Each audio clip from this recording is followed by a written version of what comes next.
All right, joining me now, ladies and gentlemen, Ronald Kessler, New York Times best-selling author, former reporter for the Washington Post, and author of The First Family Detail. Secret Service agents reveal the hidden lives of the presidents. There it is on your TV screen. So nobody had to quit. Nobody had to live in fear of being assigned to the Clinton detail as president, right?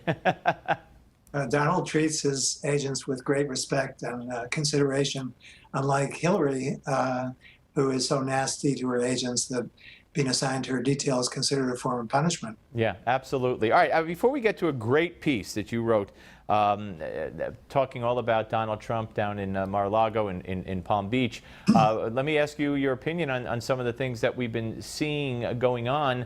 Another meeting tonight with Mitt Romney. Do you believe Mitt Romney will be the Secretary of State, or is this a kiss-off dinner, or what do you think is going to happen? I don't think Donald would go to the trouble of having dinner with Mitt Romney if it was a kiss-off. I think he will ask him to serve. I think Romney will agree. It shows Donald's true character, that he will put aside petty squabbles for the good of the country and select the best people. I think the cabinet people he's proposed so far are just incredible. Elaine Chao being the latest, very good administrator, totally focused. I know she wanted to be transportation secretary initially under the Bush administration, but instead she was labor secretary, so she got exactly what she wanted. Yeah, and not to mention Congressman Tom Price, who is going to serve as HHS secretary, and I can't think of anybody more qualified and anybody who is more vehemently opposed to Obamacare, knows how to go about changing it and fixing everything and getting it done, because he's in Congress, he's on committees, and plus he's a doctor. It's perfect. And the most important thing in my mind, I am biased, having written 2 books about the Secret Service, is a new Secret Service director, preferably a former FBI official, who will shake up the agency, stop the laxness, stop the cover-up mentality.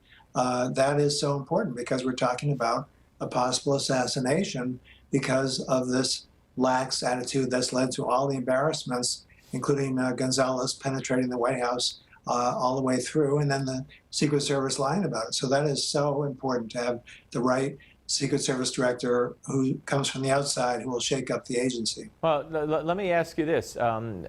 What challenge does it present to the Secret Service?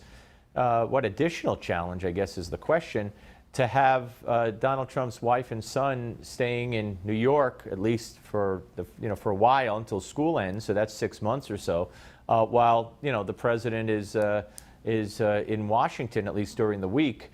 I mean, that's a whole nother detail and a whole nother set of problems, correct? Well, to some extent, but actually, the detail will be the same. Melania will have the same detail that she would have in the White House. In addition, there are agents from the New York field office of the Secret Service who would supplement that protection. I don't see it as a big problem, but the media have gone wild about the alleged additional costs of protecting Melania. It's true there'll be additional costs for police, but for Secret Service, as I mentioned, it'll be the same agents. And in contrast, when my book, The First Family Detail, came out, it revealed that Joe Biden, on a regular basis, goes back to Wilmington, sometimes several times a week on Air Force Two, and the cost has been $1 million since he took office. And that is for personal trips. Most people can understand the need to have 10-year-old Barron finish the school year at the same school. But it's another matter to use Air Force Two for personal trips several times a week. Sometimes he'll go up to Wilmington to his home, come back to play golf with Obama, then go back again to Wilmington, all at our expense. Right. It's outrageous, and the media have totally ignored that story.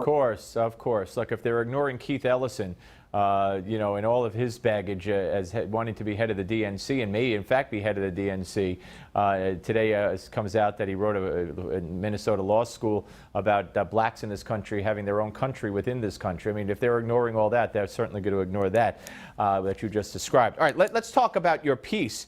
The exclusive look inside Trump's, as you put it, there was a headline put it, swanky town of Palm Beach, where the supermarket stocks of caviar and Crystal, a widow, put off her husband's funeral so as not to miss a season, parties, blah, blah, blah.